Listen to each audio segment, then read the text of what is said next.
This is a download from BFM 89.9, the business station. Good morning, you're listening to Open for Business with me, Angeline Tay. Today our guest is Frangipani Langkawi, and they are dubbed as the greenest resort in Malaysia. This eco-friendly resort was formerly known as Langkawi Village Resort, and they are situated on a 400-meter stretch of soft sand along Pantai Tengah, southwest of Langkawi. And 2005, the place was revamped and promote responsible tourism. Today joining us is Anthony Wong, the man who started Homestay back in the 70s. And the first homestay was in Kampong Cherating. Yes, welcome to the show. That's right. Tell us, why your commitment to green sustainability, everything eco-friendly. Well, it started as a schoolboy. I was a mountaineer and a high school tapak, and a society called Pioneering. So we started climbing many of the mountains in West Malaysia. And in mountaineering, it teaches you to be aware of nature, of birds, of the local tribes in the jungle. And it teach you medicinal plant, and they survive from it. And it opened my eyes out. So when I was in school, I worked as a guide for an Australian company to take students from Australia, Hong Kong, Switzerland into the forest and homestay and climbing Mount Kinabalu and staying with longhouse in Sarawak. So after my sixth form, I didn't have the opportunity to go to university, although I was top boy, school captain, top athlete. We started this company called Asia Overland, specializing in nature and adventure tour. But those days, when we started in 76, there was no inbound tourism. And there was only a tourism department under the Ministry of Trade. So, and we started Homestay, as mentioned, because from school I was doing it. And you do what you know best. So that's what. But it was very tough because there was no tourism promotion those days. So all my other three partners left after 5 years. So I took over a company. I said, we cannot survive just doing nature adventure tours, because ecotourism was a word coined in the mid-80s. So I said, we have to do normal car rental, coach holiday, normal leisure holiday. But my love for nature started from day one. So when I started tours to Taman Negara, we were the pioneers doing that. The government also didn't understand. So later on, I came up with a nature guide course, working with the Malay Nature Society and Forest Research Institute. And those days, the Director General of FRIM was Datuk Saleh, today Tan Sri Saleh, and he helped to develop the nature course. Eventually, Tourism Malaysia adopted that program for Nature Guide. What exactly is in the Nature Guide? The Nature Guide should focus on local guides, providing jobs. So they don't have to go all over the country. Nature Guide tend to be localized. Like if you're in Taman Negara, you're in Belum, you're in Langkawi, those guides. So you can create jobs for local community. Yeah. For 10 years, you were telling me earlier, the Asia Overland Services, which is your first company, the first 10 years were in the red. Yes, because first there was not much inbound tourism. There was nobody promoting inbound tourism. Even the Malaysian airline, the early days marketing people did not understand. So they did not support us for 5 years until I approached then the MD Tan Sri Aziz. He was Dato' Aziz before. And I told him, for 5 years, no support because they say no inbound. We will only support you when you do outbound. So then he said, well, we should support you as long as you put a bum on the seat. Yeah. So I got 4 tickets to help me promote the country in Australia, in Europe, in America. After 5 years of MAS support, 10 years, we saw black ink. Finally. But it was very tough because I had no salary for 10 years. Oh, right. And what else were you doing besides the Asia Overland Travels at that time, when you were in the red? So because I was in red, the company did not have income. So I have to work part-time freelancing as a guide. So I used to take Thai tourists from the border of Hat Yai down to Singapore And that's how I learned my Thai in a bus, bringing people from Thailand, the border of Thailand, Malaysia, and into Singapore. But when you're hungry, you can learn more skills. Yeah. So of course, living with the native in Sarawak, you learn a bit of Iban, and you learn about jungle survival, and you learn to be more careful with your money. Yeah. Of course, today, after many years, we developed Asia Overland Travel. We went into conference and event.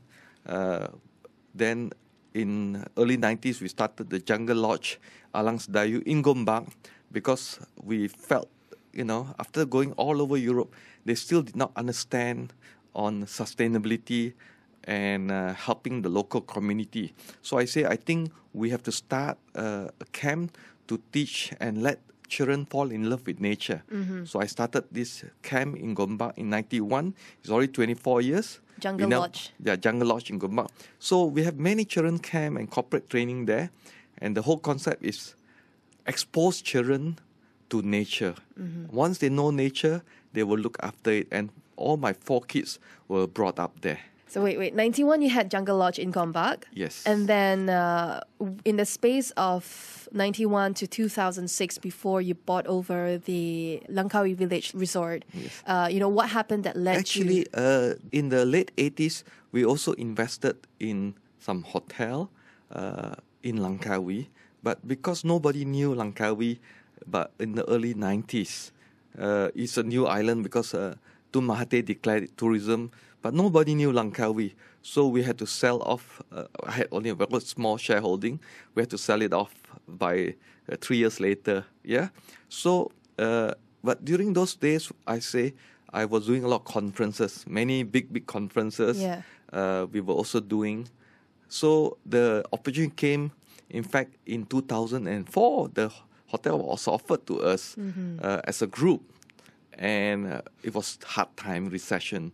And in 2005, nobody took an interest. The owner called us again after 1 year and said, "Are you still interested?" That's why we made that decision.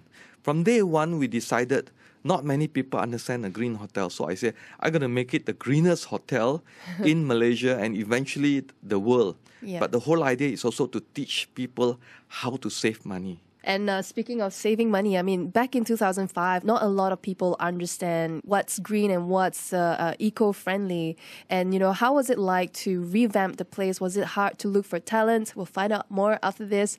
I have Anthony Wong in the studio with me. He is the founder of Frangipani Langkawi, which is the greenest resort in Malaysia. This is Open for Business, BFM 89.9. Build fortunes modestly. BFM 89.9. Good morning. You're still listening to Open for Business with me, Angeline Tay. In the studio with us is Anthony Wong. He's the man who started Homestay back in the 70s with the first homestay in Kampong Cherating. And he has founded Frangipani Langkawi in 2005, revamped the place and promoted responsible tourism. And now it's the greenest resort in Malaysia and won multiple awards. The first resort to implement green practices. What was it like to look for talent who understands green building back in 2005? Very, very challenging. I'm very glad that the architects and engineers developed the Green Building Index in 97. And now more and more people understand sustainable building. But in those days, when I started in 2005, I think they started in 2008 or 9, people didn't understand. In fact, I put an ad in the newspaper. Whoever can advise me 25 ways to save energy, water, waste, we will pay them consultation fee because I knew 25 ways in 2005. 3 doctorate in environment came, but they could not advise me. Today, we are close to 230 ways to save. It's every year I experiment. I employ environment officer, engineers and things like that to help me implement and research.